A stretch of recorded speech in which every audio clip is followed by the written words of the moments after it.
Para tratar y profundizar el tema de la percepción somatosensorial se hace necesario analizar los siguientes aspectos: lo que involucra, la importancia en la supervivencia, los receptores, las vías y la organización cortical y las alteraciones del sistema. Dentro de lo que involucra la percepción somatosensorial, tratamos 3 temas fundamentales: el tacto, la percepción y la propiocepción. Del tacto nos concentramos en 2 aspectos fundamentales, que es el sistema cutáneo y las pruebas psicofísicas, de las cuales podemos concluir varias cosas sobre la percepción. Del sistema cutáneo, sabemos que el principal órgano del cuerpo es la piel. Tiene características como que es viscoelástica, lo que quiere decir que se deforma y vuelve a su estado natural de una forma flexible. Además delimita el organismo, tiene 3 capas fundamentalmente: la epidermis, la dermis y la hipodermis, y 4 anexos cutáneos: los pelos, las uñas, las glándulas sebáceas y las glándulas sudoríparas. Cada una de las capas que conforman la piel constituyen y tienen diferentes células que permiten la percepción. Dentro del tacto también vamos a analizar las pruebas psicofísicas, en las cuales podemos concluir cómo funciona la percepción y qué características tiene. Se utiliza el umbral de 2 puntos y el umbral de presión. El umbral de 2 puntos, como su nombre lo indica, a través de la comparación de distancias entre las partes del cuerpo se detecta grado de sensibilidad. Entonces, por ejemplo, se ha detectado que las manos, los labios son los lugares donde hay mayor sensibilidad. La figura vemos la distancia mínima de cada una de las partes del cuerpo para esa detección. El umbral de presión consiste en que la intensidad mínima de presión se analiza a través de los microfilamentos de Weinstein. De esas pruebas psicofísicas se pudieron concluir 5 cosas. Primera, que la detección del movimiento requiere menos desplazamiento que la dirección, que el incremento de la velocidad de desplazamiento facilita la detección, que las articulaciones cercanas al eje corporal tienen umbrales de detección más bajos que las que están más lejos, que el desplazamiento de la extremidad alejada, valores del umbral, se invierte, y que el cambio de longitud de los músculos antagonistas de la articulación es el mismo en todas las articulaciones. Dentro de lo que también involucra la percepción somatosensorial están las percepciones, que vamos a profundizar, que es la del dolor, la temperatura, y que son los termorreceptores y los nociceptores. Muy importante es la percepción áptica.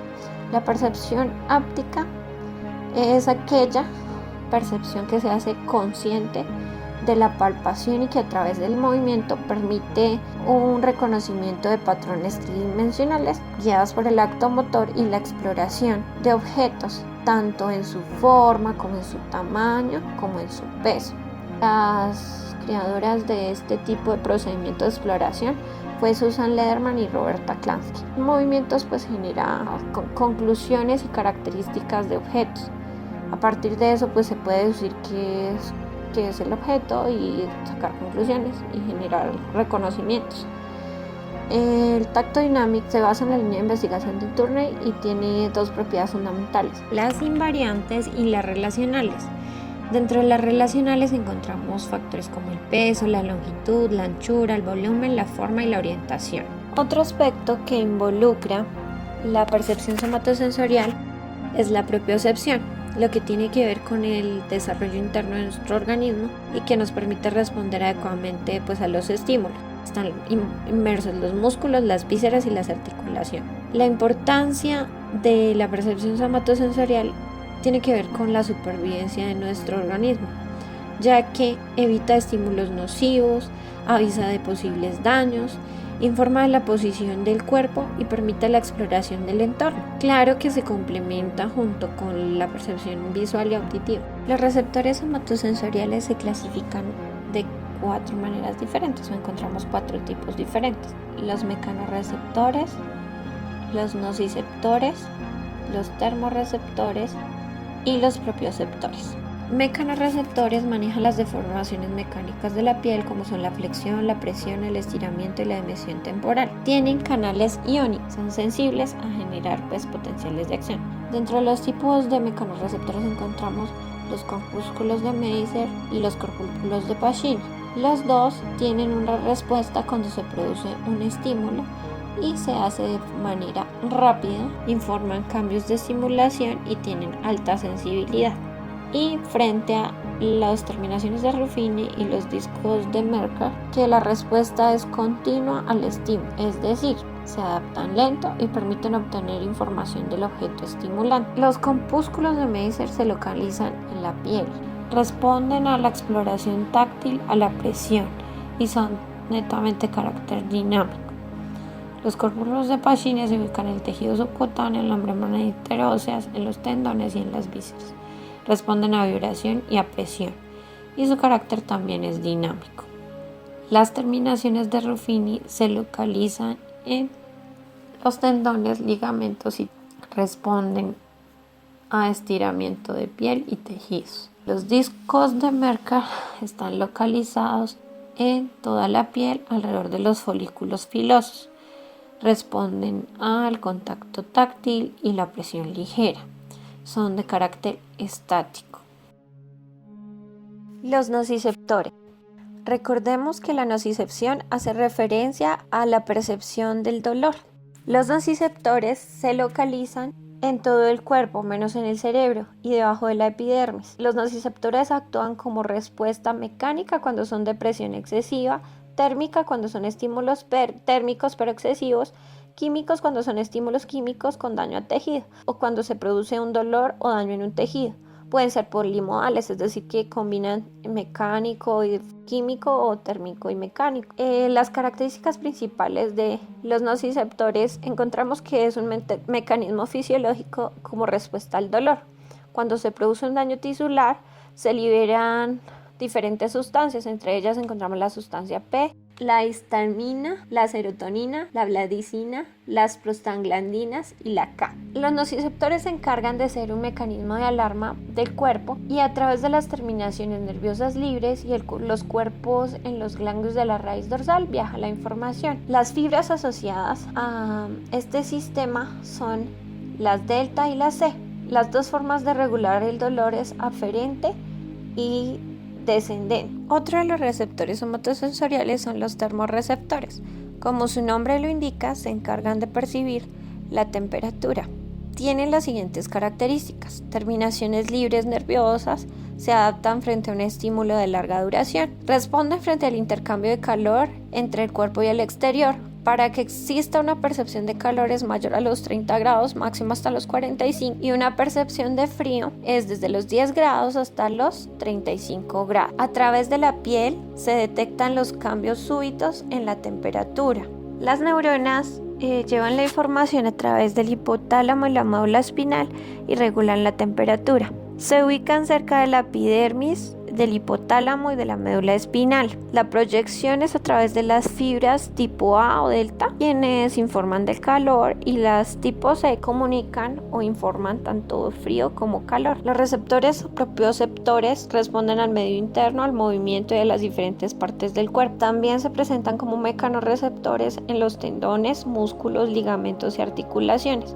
En los tendones se conocen como tendinosos de Golgi y se relacionan con la fuerza muscular. En los músculos, como los husos musculares, que se encargan del estiramiento. En los ligamentos y en las articulaciones, en los ángulos de torsión. Vías somatosensoriales. Cuando un receptor somatosensorial capta una sensación, se genera un potencial de acción, el cual lleva la información percibida hasta el sistema nervioso central, inicialmente hasta la médula espinal, por medio de fibras nerviosas que tiene cada receptor.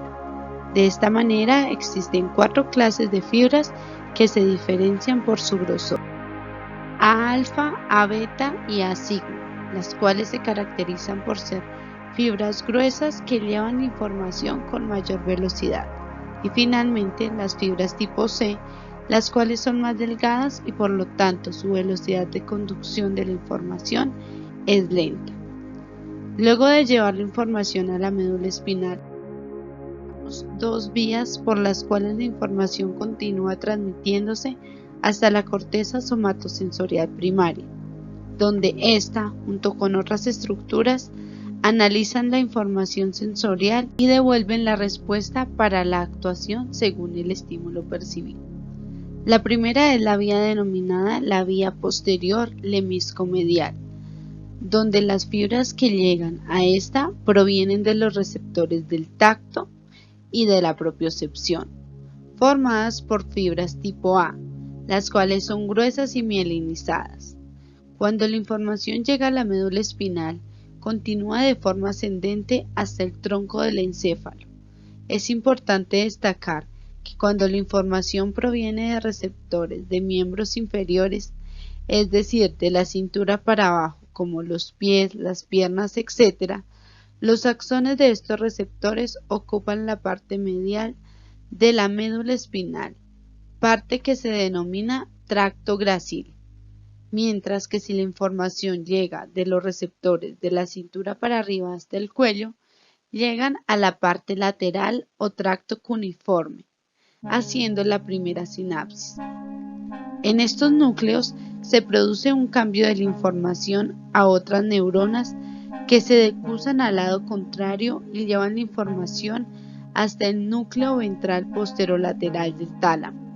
Los axones de esta segunda neurona mantienen la organización, ya que los que traen la información de los miembros inferiores ocupan la zona lateral y los que traen información de los miembros superiores ocupan la zona medial. Y finalmente, del tálamo se produce otro relevo de la información hacia una tercera neurona que lleva la información que llega a la corteza somatosensorial primaria. De la misma manera, parte de la información que llega de la médula espinal a través de los nervios espinales se proyecta a los miembros inferiores y superiores con el fin de generar un control rápido de los reflejos medulares. La siguiente es denominada vía anterolateral y por esta circulan las fibras de los receptores del dolor y la temperatura, que se caracterizan por ser delgadas y no mielinizadas, por lo tanto su conducción es más lenta. Estas también ingresan por la parte dorsal de la médula espinal, donde se produce la primera sinapsis.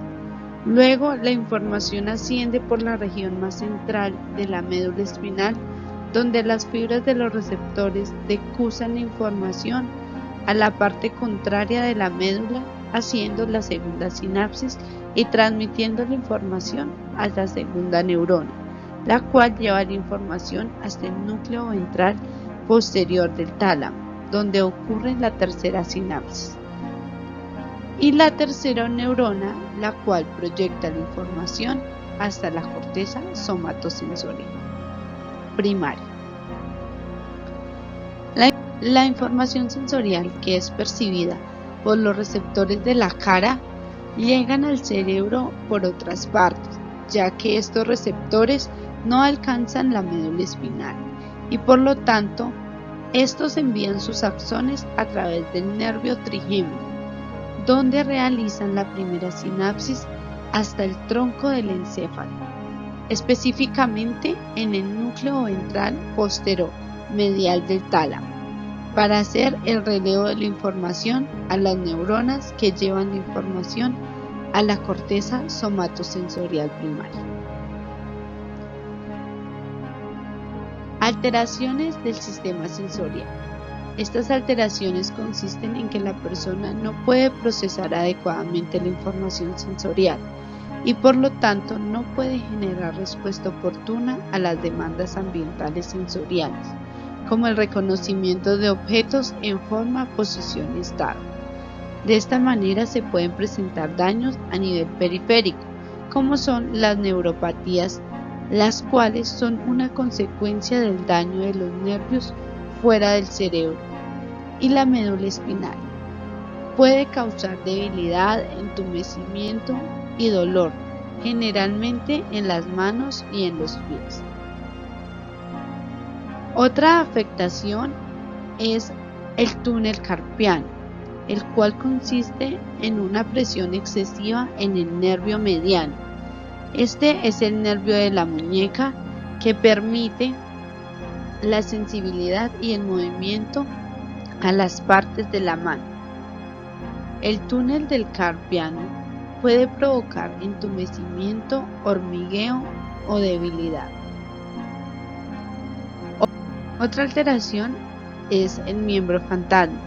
Se da después de una amputación de algún miembro donde la persona refiere sentir sensaciones en este miembro amputado, aunque también se puede dar por la extirpación de algún órgano o pieza dental. Aunque no se sabe exactamente la causa de esta alteración, se cree que la amputación genera un daño neuronal masivo, lo cual produce un incremento en la aparición de canales de sodio y por lo tanto se genera una superexcitación neuronal. Esto puede generar sensaciones dolorosas. Ante este fenómeno se ha implementado la terapia del espejo, la cual se trata de ver el reflejo del miembro sano en un espejo como si fuese el amputado, lo que crea cierta congruencia entre las referencias e información visual y alivia el dolor. De igual manera existen las agnosias somatosensoriales. La agnosia es la incapacidad de reconocer estímulos de alguna de las modalidades sensoriales, y en este caso las sensitivas sin que haya afectación de los receptores sensoriales. Esto puede deberse a un traumatismo, accidente cerebrovascular o proceso degenerativo, el cual consiste en la incapacidad de reconocer los objetos, y existen de diferentes tipos, como la estereoagnosia, la cual es la incapacidad de reconocer objetos, de su textura, percepción del dolor y temperatura, sensibilidad y presión de la vibración. Está ligada también a la morfognosia, dificultad para reconocer las formas de las cosas, y la anilognosia, la cual es la incapacidad para reconocer la densidad, tamaño, peso y textura de los estímulos. Estas dificultades se deben a daños en la corteza somatosensorial primaria. En la agnosia táctil, la persona identifica la textura y la forma, pero no reconoce el objeto, por daños en la corteza somatosensorial secundaria. De igual manera, existen las agnosias somáticas, que es la incapacidad para reconocer partes del cuerpo, o la agnosia digital, que es la incapacidad de nombrar y reconocer sus propios dedos. La somatopagnosia, que es la incapacidad para reconocer el cuerpo de él mismo o de otros en dibujos o fotos. Finalmente, otro de los trastornos que afecta el sistema sensorial es la heminegligencia contralateral, lo cual implica que la persona no atiende a la parte contraria del cerebro afectado, la corteza parietal posterior derecha, donde la persona no atiende a estímulos que se presentan en la parte izquierda de su cuerpo, tanto visuales, auditivos y sensoriales. De la misma manera, tampoco atenderá a las partes de su cuerpo de la parte izquierda, como la mano y el pie derecho.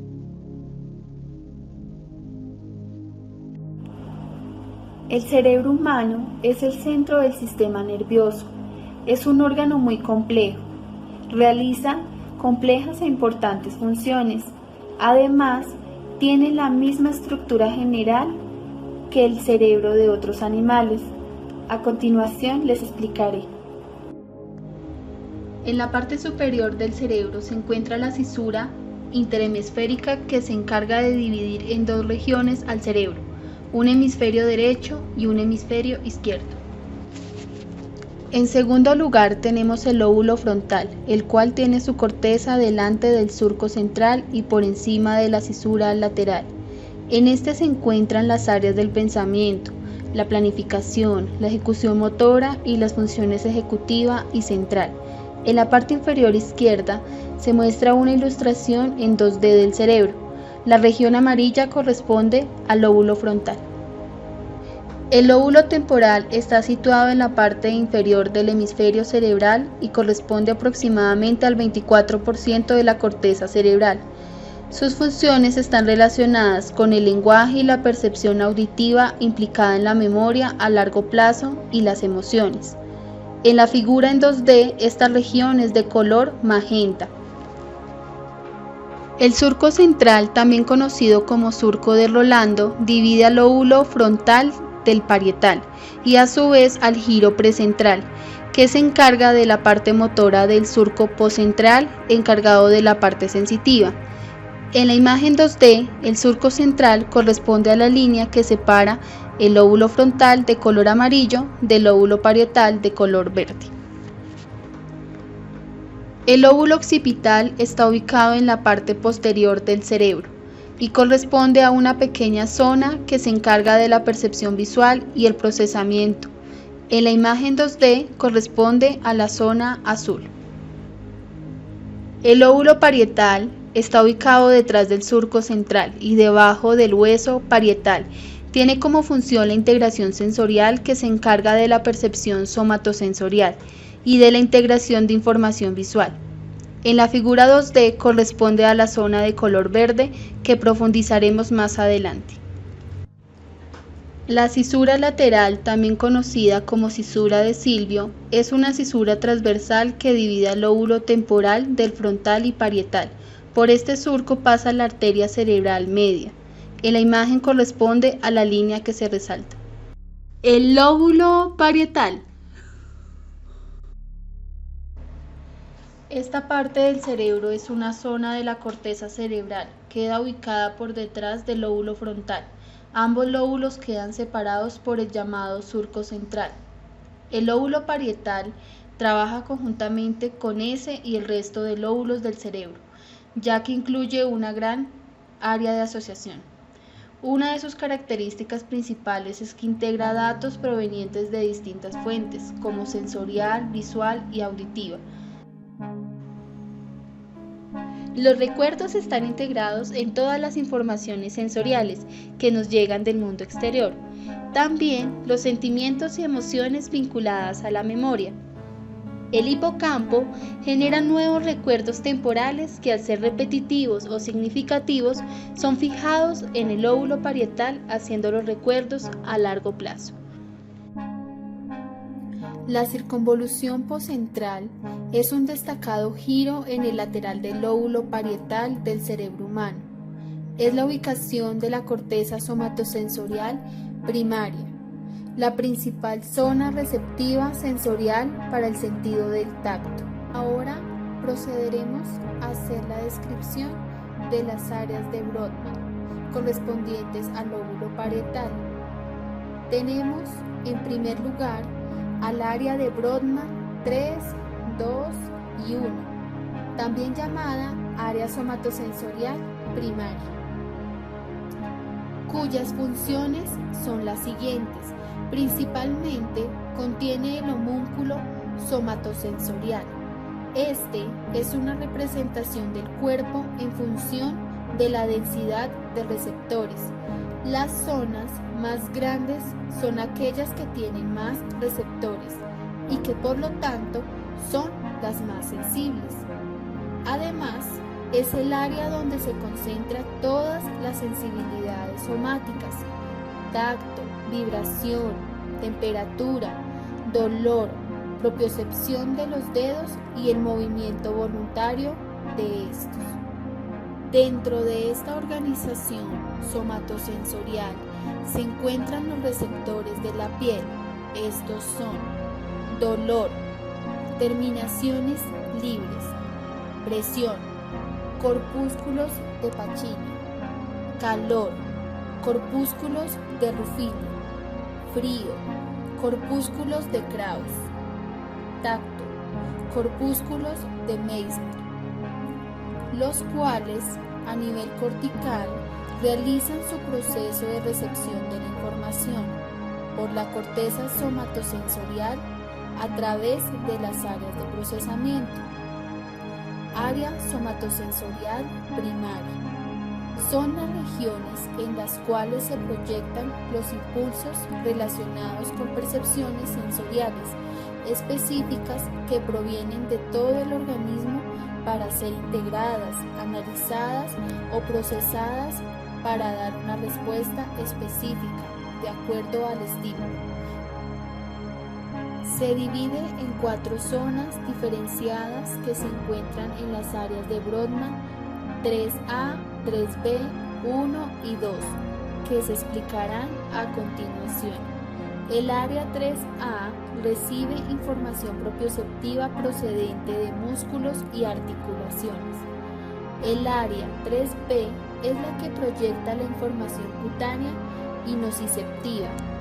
Podemos observar que desde la transducción se encuentra la lesión de los tejidos que estimulan a los nociceptores, los cuales están situados al final del axón de una neurona sensorial. Luego, esta transmisión del dolor, que es causada por el estímulo recibido, es conducida por el tálamo hasta la corteza cerebral. El área 1 es la que recibe la información del área 3B, permitiendo elaborar una mejor información sobre las texturas de los objetos. El área 2 recibe información sobre el tamaño y la forma de los objetos procedentes del área 3B y la información de la textura del área 1. Tenemos en segundo lugar el área o corteza somatosensorial secundaria. Esta se sitúa de forma posterior y lateral al área somatosensorial primaria, específicamente en el opérculo parietal, quiere decir una porción de corteza cerebral escondida detrás de un surco, aunque la mayor parte de esta está oculta en el surco lateral, extendiéndose hasta la ínsula. Además, recibe aferencias de las áreas visual y auditiva, facilitando la identificación a nivel áptico, tanto en el área somatosensorial secundaria como en el área 2. Algunos estudios ponen de manifiesto que esta área secundaria realiza un procesamiento vicario de la información somatosensorial, el cual se activa ante la visión de otras personas tocando objetos, siendo tocadas o sufriendo dolor.